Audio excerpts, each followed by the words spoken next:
আসসালামু আলাইকুম আরহামতুল্লাহি ওবারাকাত। সর্বপ্রথম নিন্দা জানাচ্ছি এই ধরনের কর্মকাণ্ড যারা করতেছেন।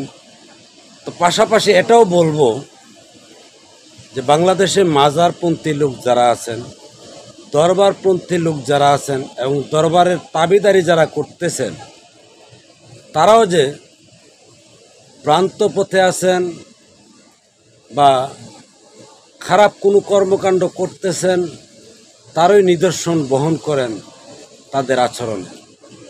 কেননা বাংলাদেশে প্রায় ৭৫-৭৬টা মসজিদ, দরবার, আস্তানা, মাজার ভেঙে দেওয়া হয়েছে, কিন্তু তার কোনো মামলা হয়নি, প্রতিবাদ হয়নি এবং তার জন্যে কোনো পদক্ষেপ ভালোভাবে সরকারের কাছে যেমন দাবি করা হয় না, তেমনইভাবে মাজার কমিটি, দরবার কমিটি এবং দরবারের লোকেরা এই দুষ্কৃতিকারীদের থেকে আলাদা অবস্থানে থাকবে বা আলাদাভাবে চলবে এমন কোনো পদক্ষেপ দেখা যায়নি।